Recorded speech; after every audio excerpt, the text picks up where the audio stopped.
Making a video. Draft science.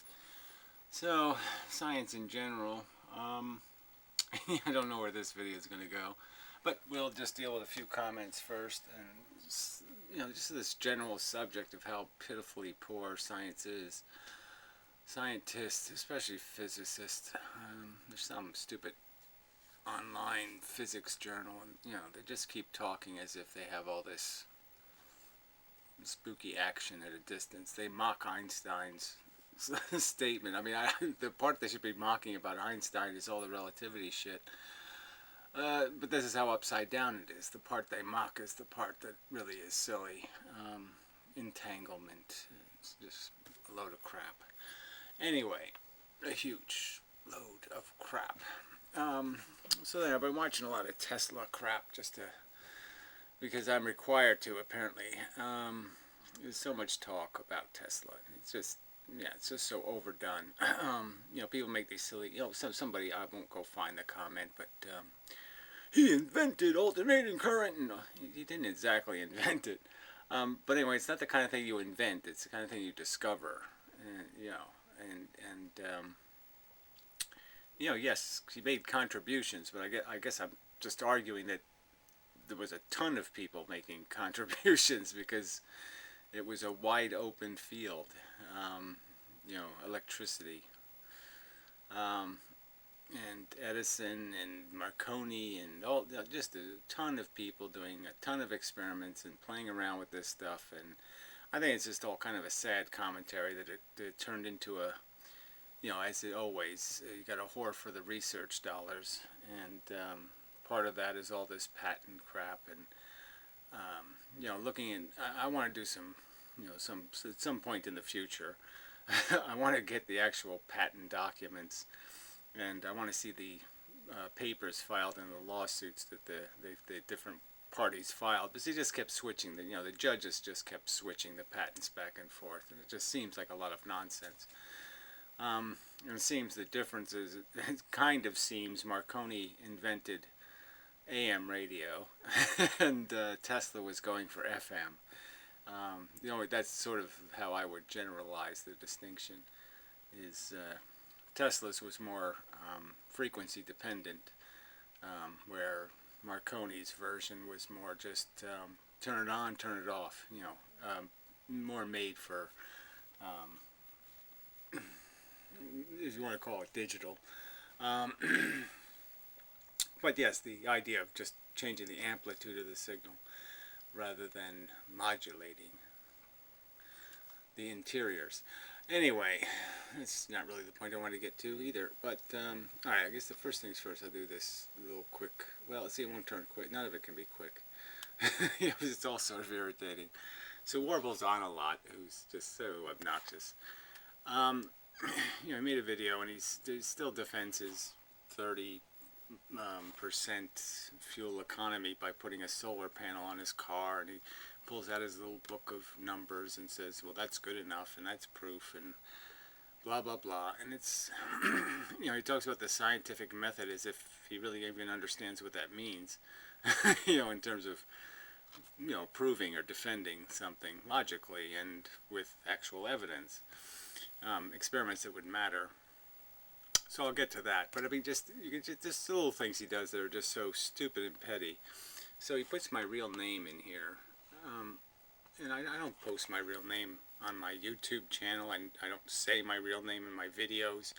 It's just so obnoxiously rude. I mean, it really doesn't matter to me, but it does matter to some people, and it's just obnoxiously rude to say, okay, I'm going to take this liberty and play with your name, even though your name has nothing to do with your channel.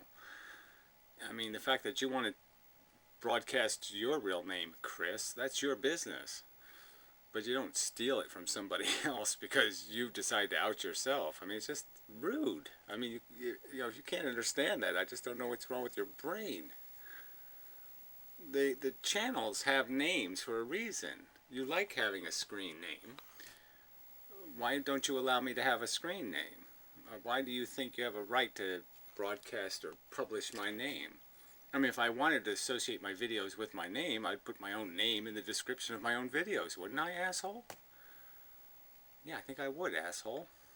Anyway, So let's just talk a little bit about how he should be doing his research and his proof of his 30 miles per gallon increase. Let's see if we can get an image of him with his car. So he's doing these videos so he's proud to be a drunk, which I don't really understand either, but whatever. Yeah, so here's his book of bullshit here. So that's his scientific documentation is in this ratty notebook. So these are his figures that prove. And look, what it comes down to is what he's arguing is that car alternators are sucking this huge amount of 30%, up to 30% of the work your engine's doing is turning your alternator.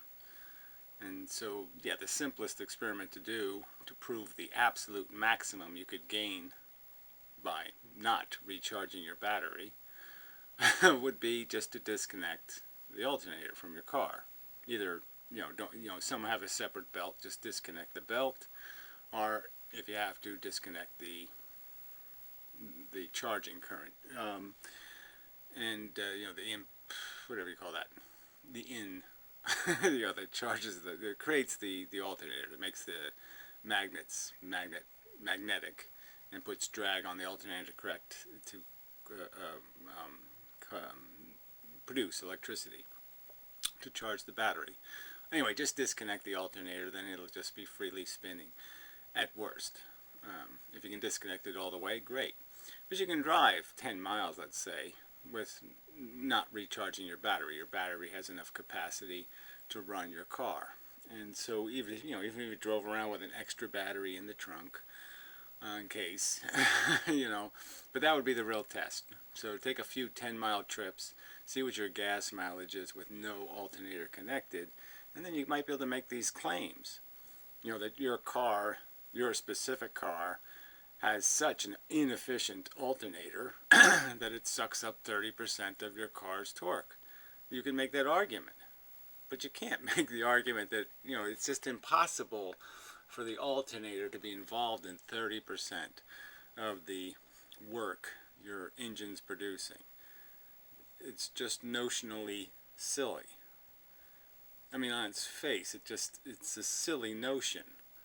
And so that's the first notion you're going to have to correct for, is this smart man perception that sounds absolutely ridiculous. That a car engine that can propel a 2-ton vehicle up a hill, okay, is somehow going to be worn down. 30% of its efforts, 30% of its sweat is going to be wasted turning a stupid alternator. It's just recharging a 12-volt battery so it can make a little spark. It doesn't make any sense. It's insanely nonsensical on its face, and you've got to be able to appreciate that. That's now, he even used the term that extraordinary claims require extraordinary evidence. I'm not even requiring extraordinary evidence. I'm just asking you to have something within the realm of reasonable as a proposition, and then create something a little better than this as proof. Something duplicatable. Like I said, a 10-mile trip with the alternator connected, a 10-mile trip without. A 10-mile trip with your solar panel connected, a 10-mile trip without it connected. And you're just refusing to do the experiment the way it should be done, which is 1 day on, 1 day off, 1 day on, 1 day off, to prove your point. So you're just not proving it this way. Alright, anyway, well, 1 tank full on, 1 tank full off. So anyway, I guess he's basically just saying, look, I drove the car a few times before I put the solar panel on. I had a gas mileage of whatever, 10 miles to a gallon, and then, whatever the liters to meters in his vernacular. And then he puts the solar panel on, and all of a sudden there it is, 30% increase, 15,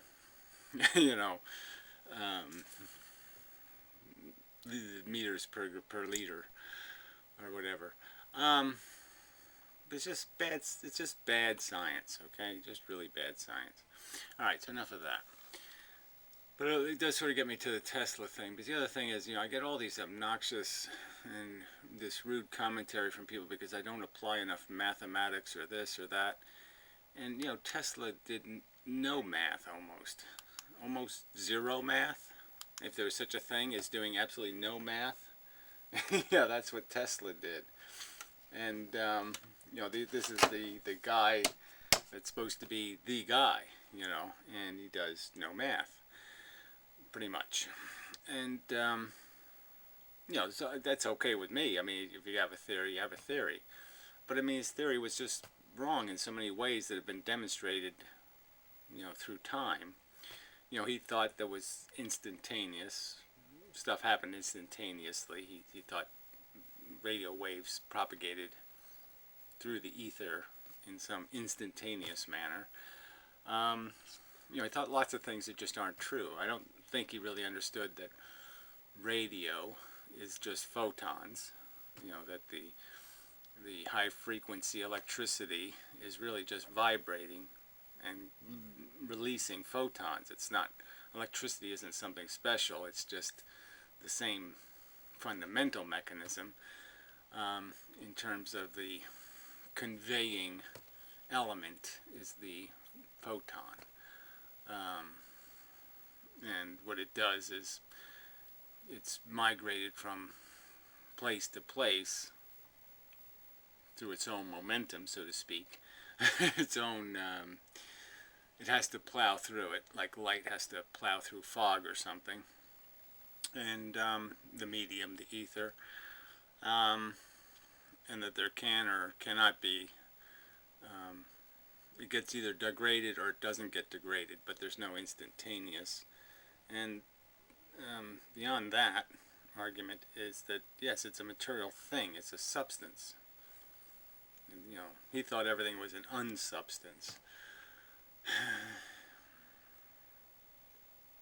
Yeah, I guess the rational proofs, I don't know if there's a point in arguing that with Teslaites at this point, but I just think it's a fundamental, I think he hooked on to fundamentally the wrong principle. It's just a wrong principle.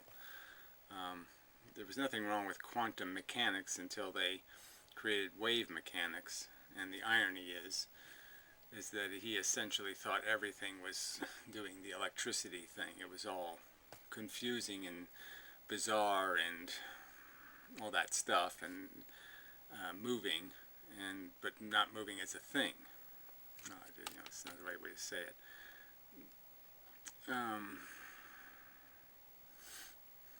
Either way, it should have been understood that the quanta was an element, a constituent of substance. I mean, whether you think the substance is immaterial or not doesn't really matter.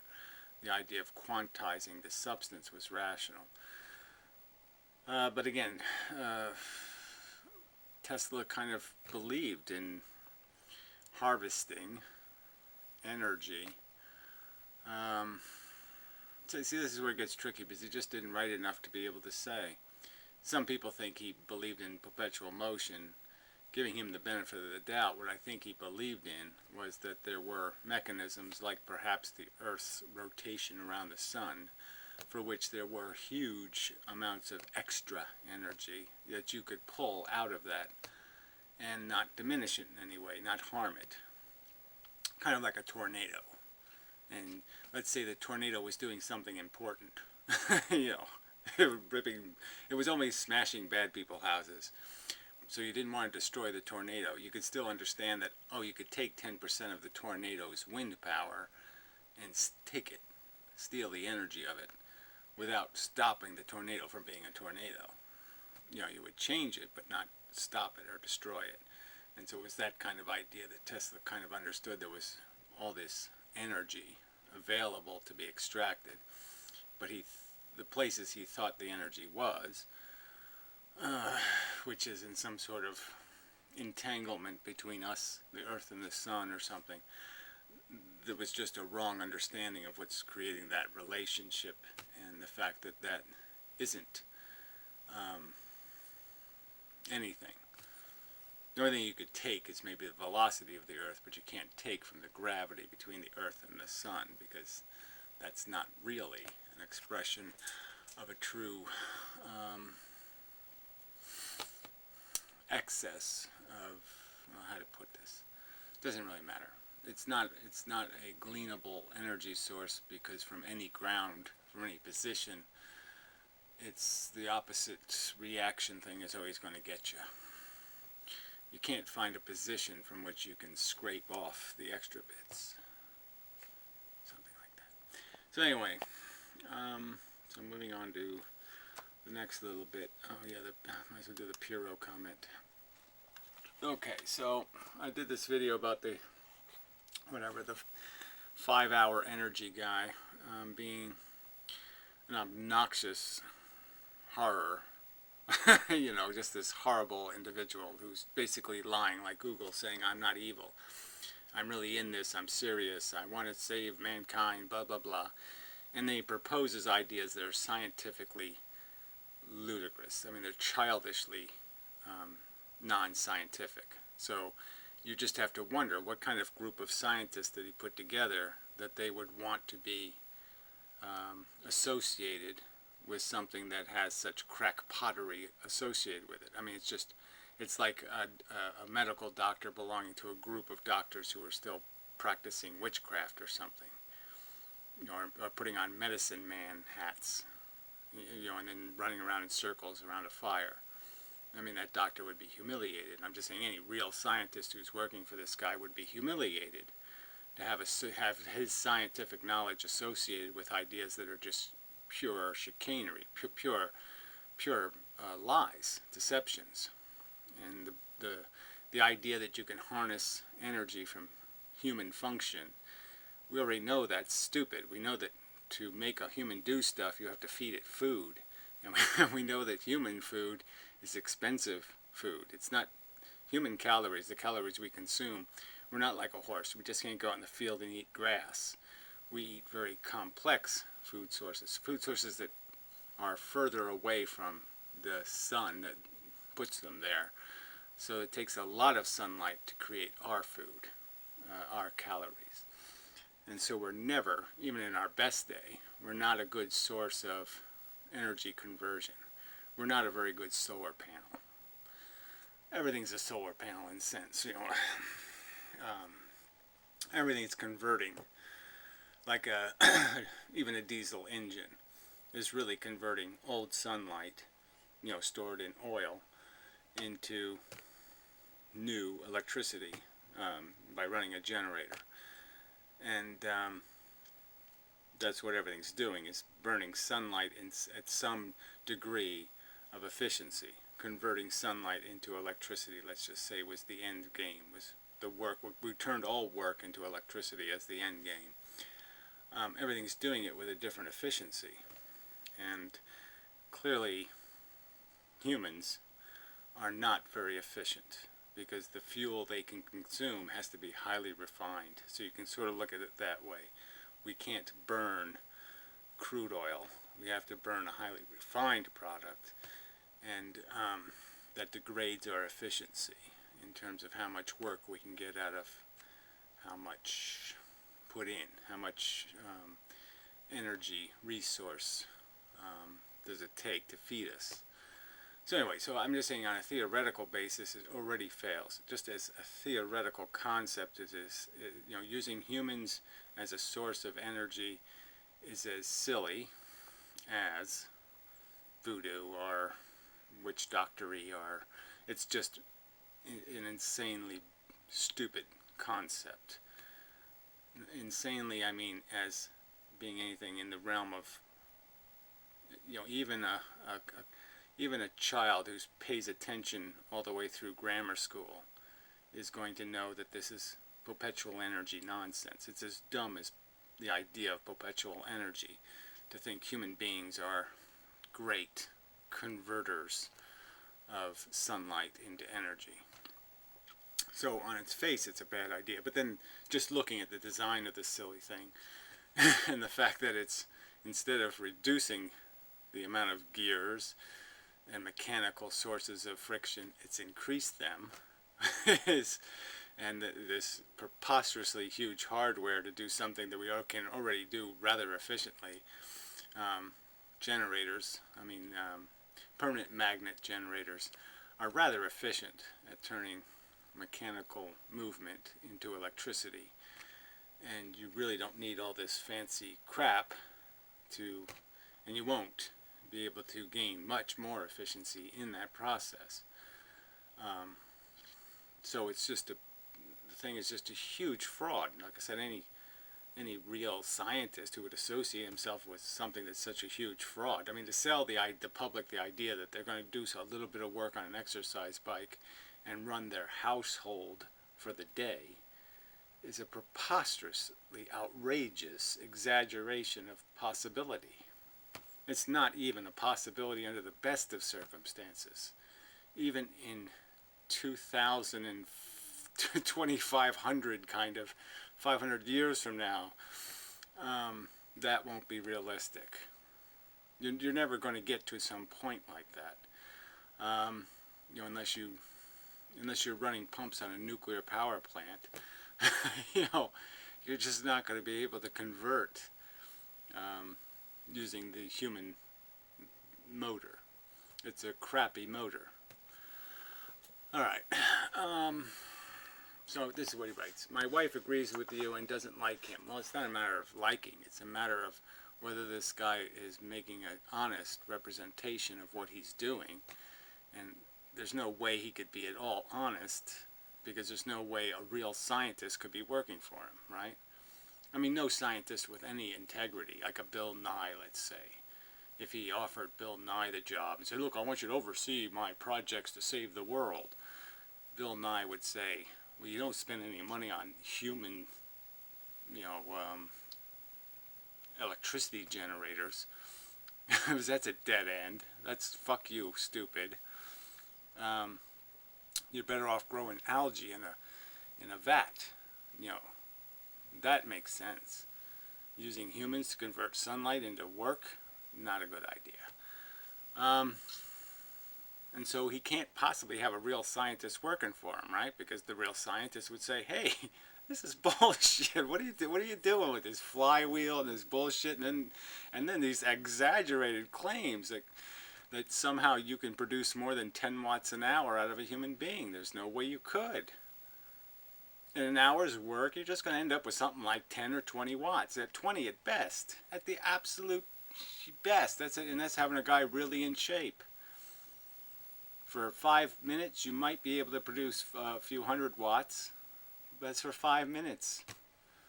Spread it out over time, and it just doesn't add up to anything. Okay, over a 24-hour period, you're talking about milliwatts. You're talking about less energy than you get out of a AAA battery. That's what we can do over a day. That's it. That's what you're going to get out of us, is a AAA battery's worth of energy. All right. Realistically. You ever even just like, one of those rechargeable flashlights? I mean, you have to do quite a bit of cranking, just to get a little dim bulb to light. People already got to have some experience with this truth. Well, anyway, then he says, but I think some of those ideas could work. Well, it's just such a useless comment. But this is how casual he is about everything. Somebody makes claims about quantum entanglement. Oh yes, it's, they're right, blah, blah, blah, blah. And it's just, this is it. This is a statement that means something. Some of those ideas, which ideas? The undisclosed efficiency of the water desalination machine? Totally undisclosed. Who knows how efficient it is? What idea are you talking about? Oh, that's right. You're not talking about anything. I'm just saying that we already know the guy has to have zero credibility if you're going to sell a desperate world on such a stupid lie as, yeah, do an hour's worth of exercise and you'll light your house for the day. You'll not just light it, you'll run real appliances. I mean, it's an outrageous lie. just talking about this is so depressing. So anyway, alright. So now we'll move on to the numbity numbskull guy. Just really annoying. And why don't you just admit the truth, which is that your qualification was out of place, unnecessary, and quite useless to the accusations and commentary being made, and that I, in fact, said nothing out of line. Jackass. But instead, you're just going to keep rationalizing your fucking irrelevant, nitpicking, obnoxious bullshit. So anyway, the tree effect. Alright, so let's pull up a clock here. Right, the time should be on here somewhere. Alright, so there's a clock. Alright, now if you thought about the hour hand being, and put the moon at the end of the hour hand, okay, and you thought about it that way, and I just put a tree on the minute hand, or even on the second hand. I just have, this is a tree on the earth, and so in one day it rotates. I'm just saying you can understand that the rotation is the rotation. If you're saying that the moon, in this one travel around in 26 days, you're going to call that a rotation, then you have to call what this tree is doing every day a rotation. It rotated on its axis. If I hold a helium balloon on a string, you're saying that technically the helium balloon rotates 26 times faster than the moon. That it has a rotational speed. And I'm saying that technically, yeah, that might be correct, but I'm just saying it's not how the concept of rotation or spin is understood. The concept is sort of understood as something inside the mechanism itself, right? I mean, that's how it's thought of anyway, as something the top is doing. If I spin a top on a table, people think of it as the top spinning. They don't think about it in terms of its orientation to these other things. So I'm just saying, if you're going to use this orientation matters rule, then everything on any planet, anywhere, is rotating by your definition based on some orientation. So I'm just saying that that's how this doesn't work. And it's, again, I'll go back to the context of the video I was making, which was in the Tesla theater of nonsense, which is basically arguing that the Earth, by rotating, is creating a cyclone, essentially. And that what gravity is those two cyclones being in opposite directions and twisting into each other. So the rotation would have to be significant enough to be corkscrewing you into the moon if you were standing on it. That's what the gravity is made out of, is the spin dynamic. And I'm saying quite obviously the spin of the moon couldn't possibly be generating any of that because it's moving so slowly in terms of having a rotation, the rotational speed. And that our speed is so much faster, I'm flipping around so much quicker by comparison, that I should have a magnitude more gravity by their silly theory. Alright, so we'll go through this rationalization. And again, more rudeness. Here's a video which describes the moon's rotation with clarity. I don't need, okay, I'm not the one who doesn't understand the moon's rotation. The moon is rotating just as much as a helium balloon on a string. Alright? They're doing exactly the same thing, except the helium balloon is going to do it 26 times more often than the moon. But it's doing exactly the same thing. If the moon is rotating on its axis, so is that helium balloon. That's the paradox you create with your rigid and stupid language, asshole. I didn't create it. You created it. You're insisting that the moon is rotating on its axis. Well, then you have to agree that everything facing the center of the earth, okay, that consistently faces the center of the earth, that consistently shows the center of the earth the same face, is also rotating on its axis. Alright, I don't see what value is in making a question of the Earth's rotation about a tree's rotation could possibly be.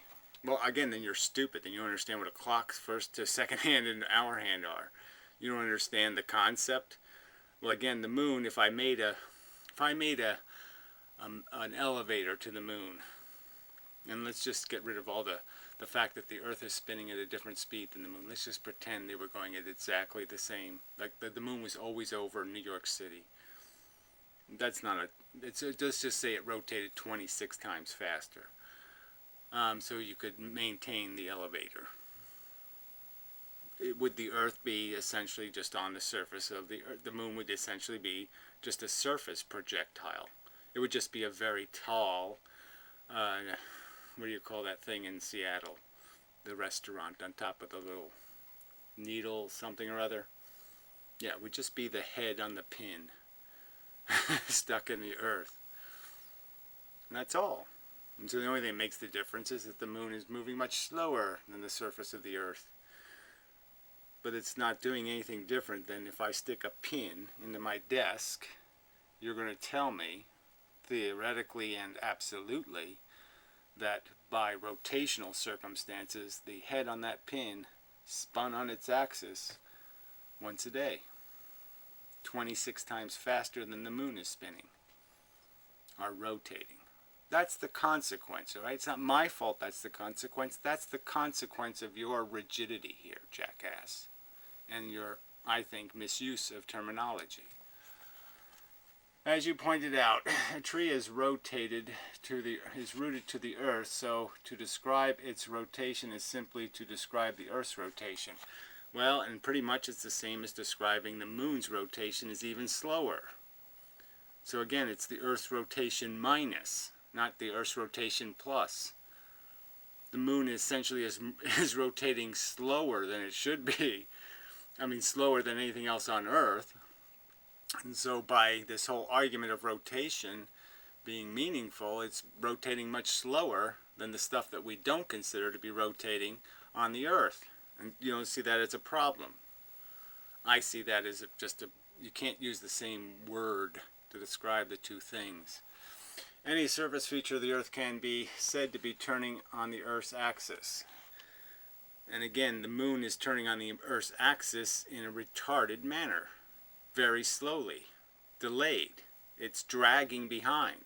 So again, to imply that it's rotating fast when it's essentially rotating 26 times slower than Earth speed rotation. The entire inertial frame can rotate. And yes, I would say that the moon does the same thing in about 27 days that the Earth does in one. Well, that everything on the Earth does in one. Again, you're the one arguing this on its axis argument.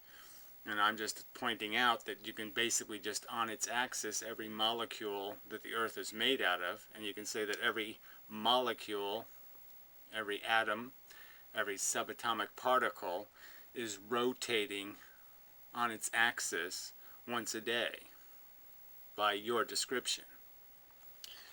The oceans do react dramatically to being rotated as evidenced by the tides. Well, again, that's not the subject at all. The gravitational influences between the moon and the Earth are not the subject. The point is what's a rational way of describing something that's rotating?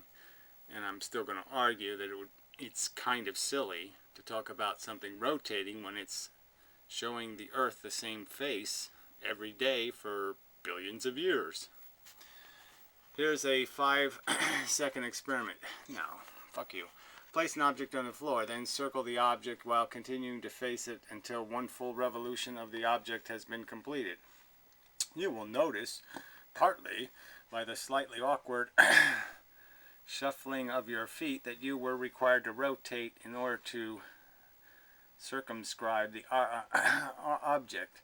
To circle an object literally, that is to say, without rotating, you would need to be riding the equivalent of a circular conveyor belt, and as it would smoothly circulate you around it, you would be passive and seen from all angles at some point during the orbital period to an observer standing in the center of the circle. Well, again, I don't have any need to do any of this stuff, okay? I'm just pointed out a simple truth, okay, that if you're going to argue the moon is rotating on its axis, I'm going to argue and point out that you have to concede that trees are rotating 26 times faster. That's my only argument, jackass.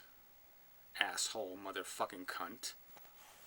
Rotation in physics refers to conserve quality of angular momentum that can be measured. Well, again, angular momentum is just tricky business because, in my opinion, it's not really anything, okay? There's no such thing. There's momentum in a direction, period, okay, in the sense that you have a directional velocity. And now that can be changed because of gravity, and these are just combined velocities. So angular momentum doesn't really say anything if you're in a gravitational field. It really doesn't, because it's the field that's going to change your angular momentum. It's going to change the direction you're going to travel. So they're just combined velocities. You can have velocity this way. This is dimensional velocities. You have a velocity this way, a velocity that way, and a velocity on this plane. So you have velocities on all three planes, and that will decide where you're going from now until now. From now to now, you moved a certain vector in three-dimensional space. You moved it. That's what you did. And until some force affects you and changes your velocity by adding or subtracting acceleration in some direction. So some force had to do work to change your angular momentum. Rotation in physics refers to, okay, we already did that. An object's rotation is never defined by an incidental relationship to another body, because that would make the term rotation useless for making predictions about the object in question. Well, again, I don't think there's anything. I think the whole conversation is useless in terms of talking about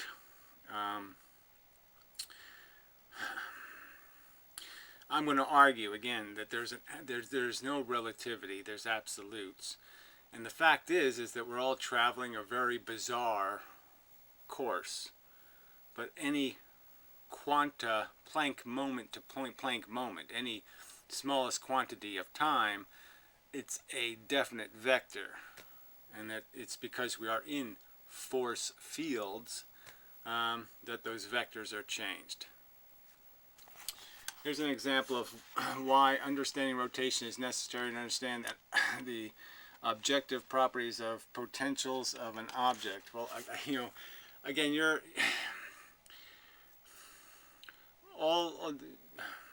I'm not going to indulge in this conversation beyond just saying that everything is going to possess, by your definition, I'm just saying that's the flaw of your definition, anything associated with another thing gravitationally is going to be, by your definition, spinning on its axis, because all of those things are going to have their directional vectors changed by the force being applied by that gravitational influence.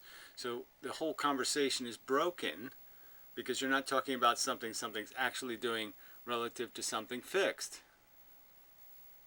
So there's no point. You're just changing the point from which you say the moon is rotating relative to the sun, right? Or relative to a star in space. But relative to the Earth, I'm arguing it's not. When a rifle is shot, the rifling in the barrel causes the bullet to spin on its center axis. Well, that's another... I'm sorry, the rifling on the barrel tends to... the spin of the bullet would like to be on a center axis, but guess what? It doesn't really turn out that way, because obviously there has to be no friction with the minimum amount of friction with the barrel. So the spin ends up being, there's quite a bit of wobble, but the idea of creating the spin in the first place does make the bullet fly straighter, just like a frisbee fly straighter.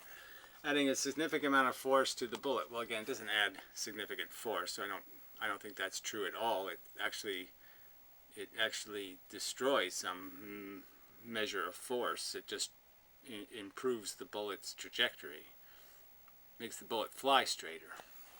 In order to predict the bullet's path or force of impact, you must factor its rotation into the equation regardless of any relative relationships. Well, again, now you're talking about atmospheric circumstances. So, I mean, that's also bullshit. That's not the subject. If you shoot a bullet in the vacuum of space, I really don't think you need to worry about those dynamics anymore. It will have a straight line trajectory once it leaves the barrel of the gun. And there's less likely to be any deflections based on air pressure, any wobble created by air pressure. Rotation has a solid definition. It means turning around on its axis.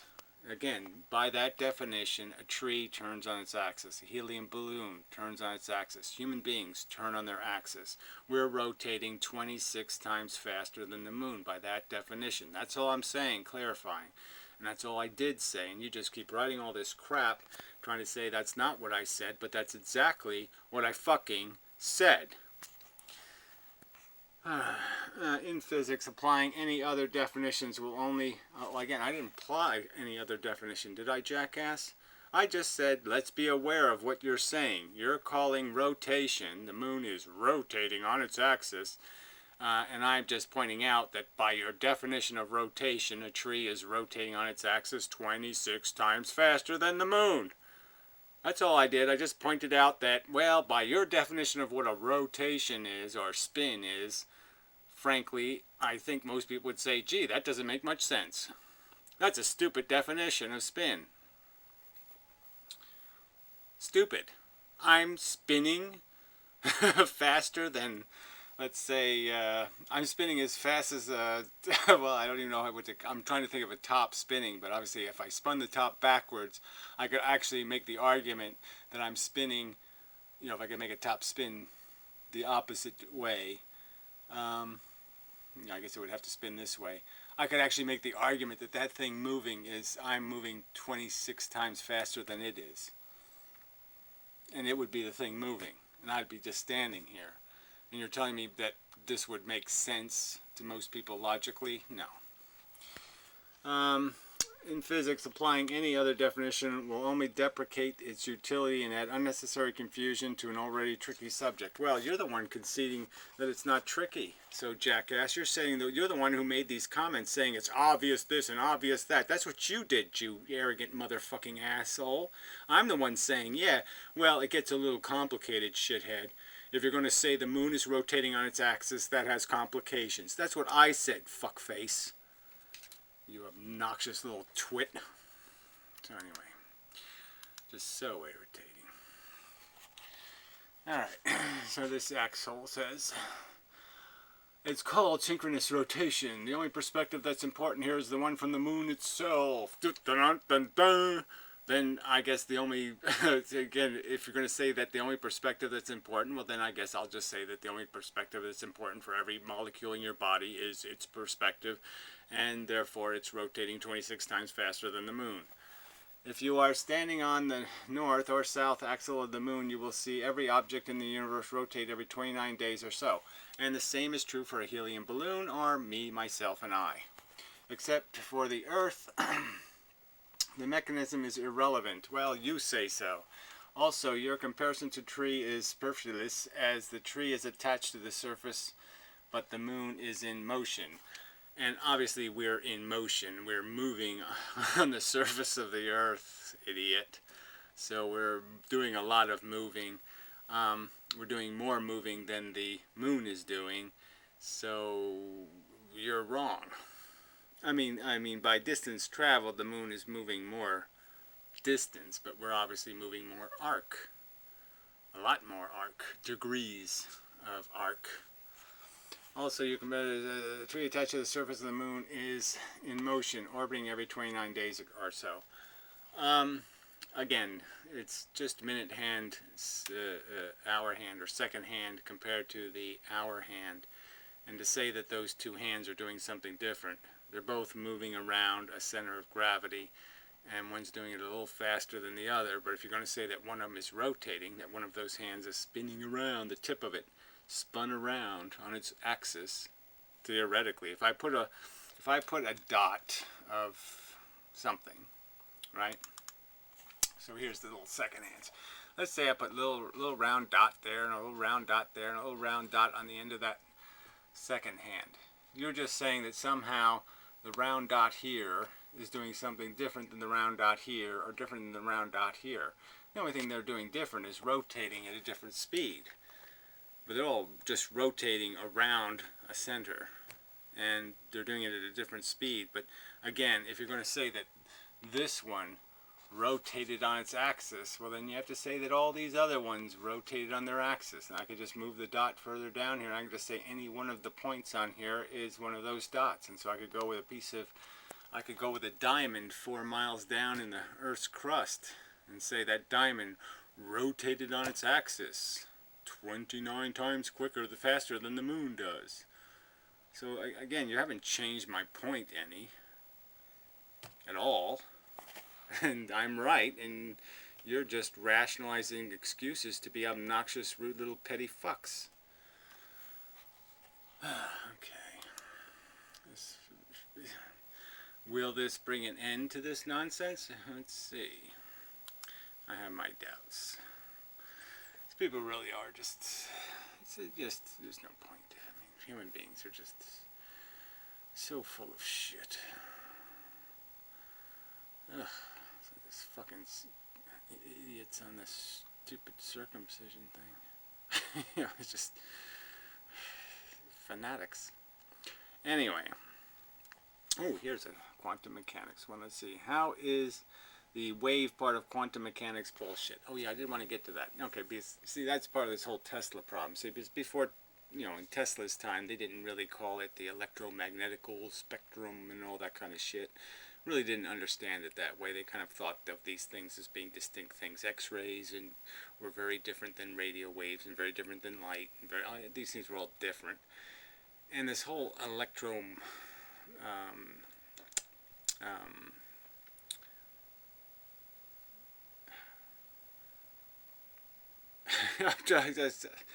magnetic, yeah, electromagnetic. There you go. Spectrum. I mean, the whole idea that that a photon is made of these components that has any of these qualities is just something that they made up.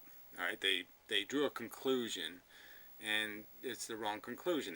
They conclude the photon has these magical wave properties, when no, the interaction with electrons always is that the electron's the thing doing the vibrating. The photon's not. The vibrating thing, the thing wobbling, that's the thing that's creating the wave. Not the thing that's has no properties besides polarization. So it was just a wrong understanding of the mechanism. They had, you know, they do eeny, meeny, miny, mo, and they did it the wrong way. They came up with the wrong Joe. And so they have all of physics is sort of perverted by that perception that the magic is in the photon when the magic is in the electron. And it's not obviously magic.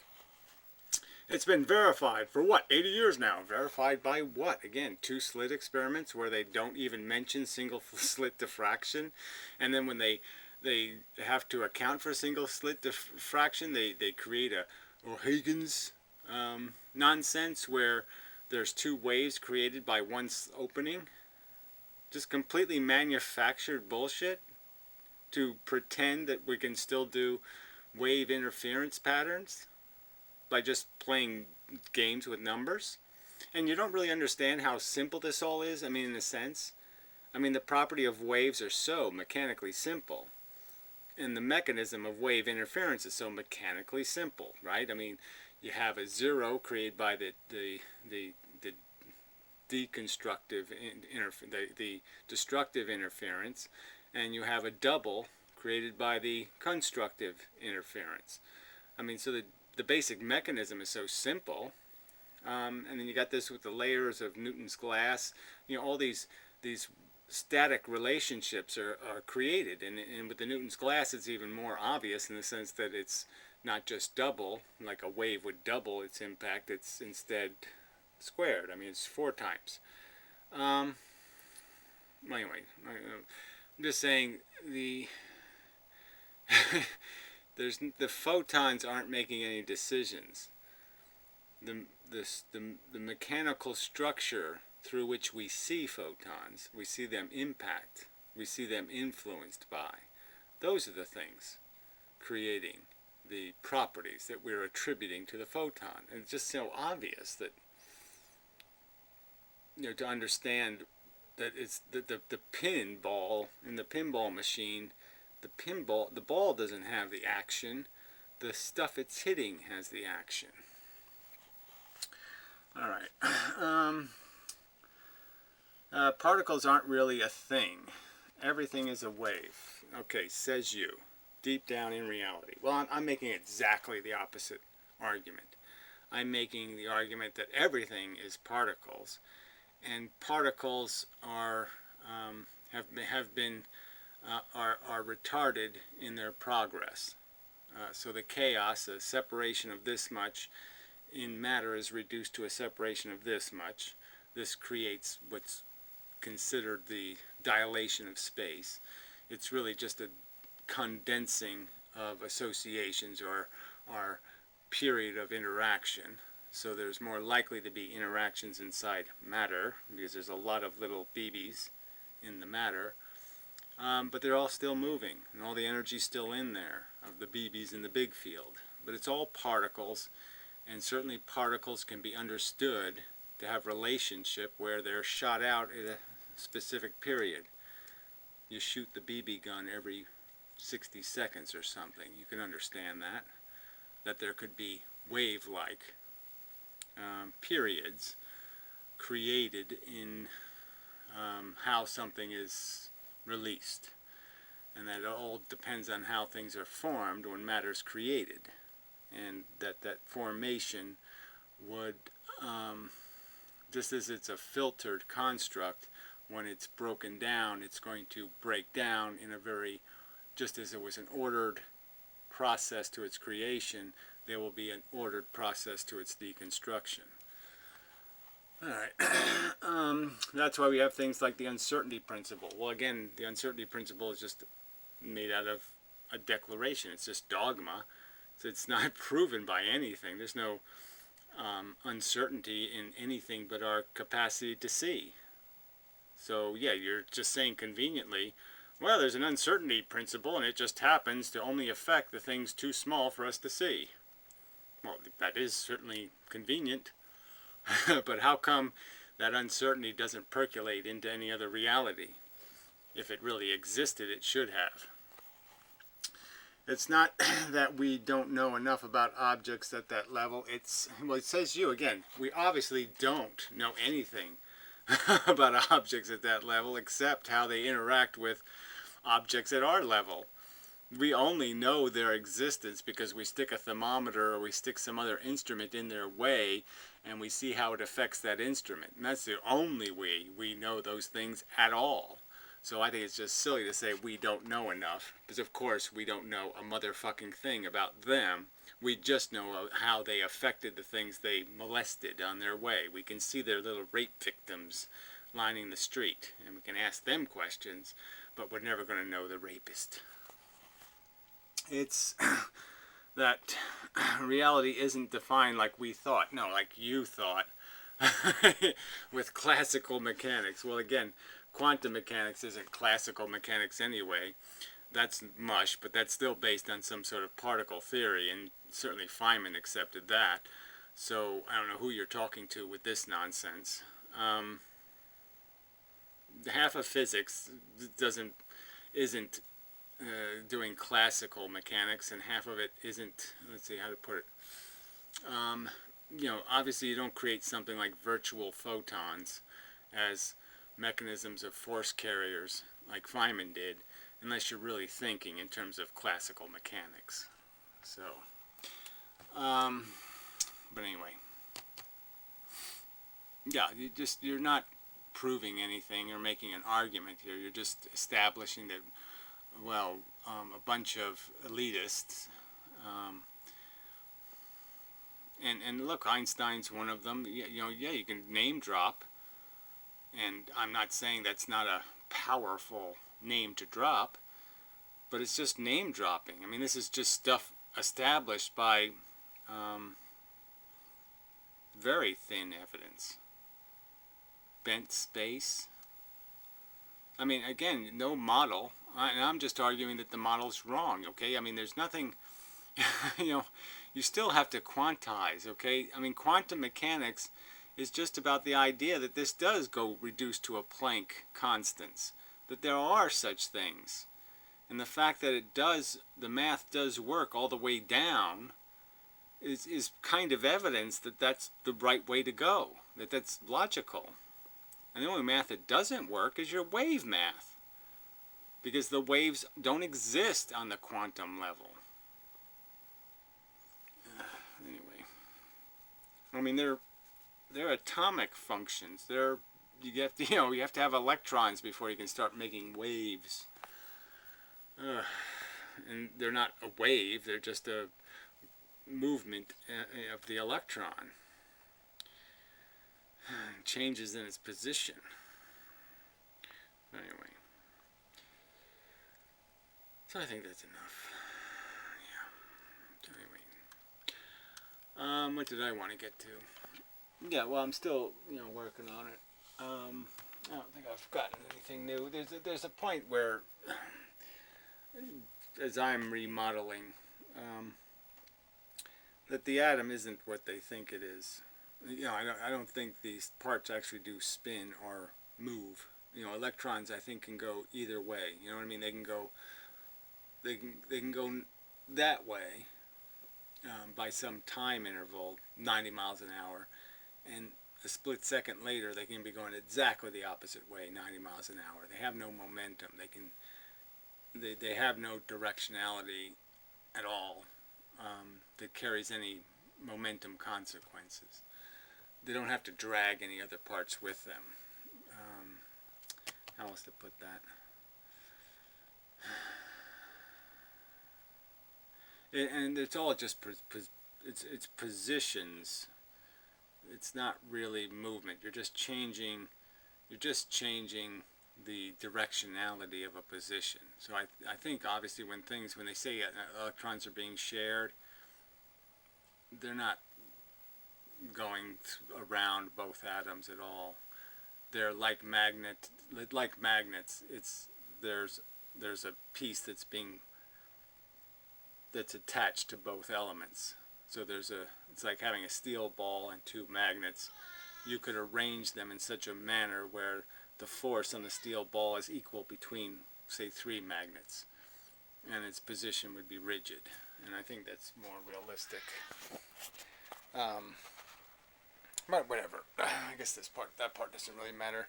I just still have to draw up this.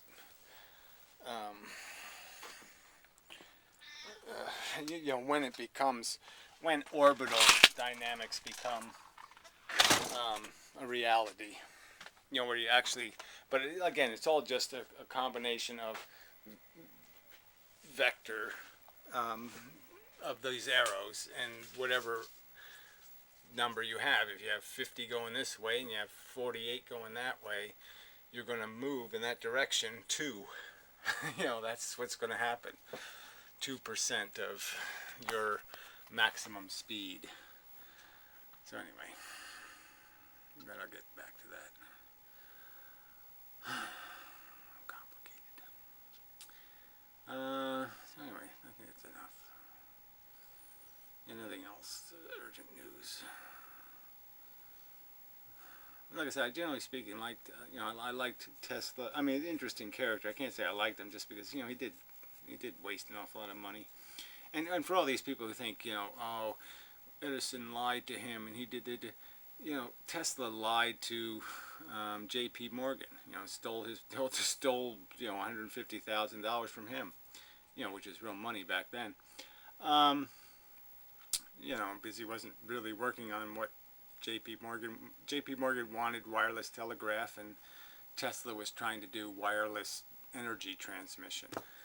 And so he pretty much defrauded him. So, as a character issue, isn't Tesla just as guilty?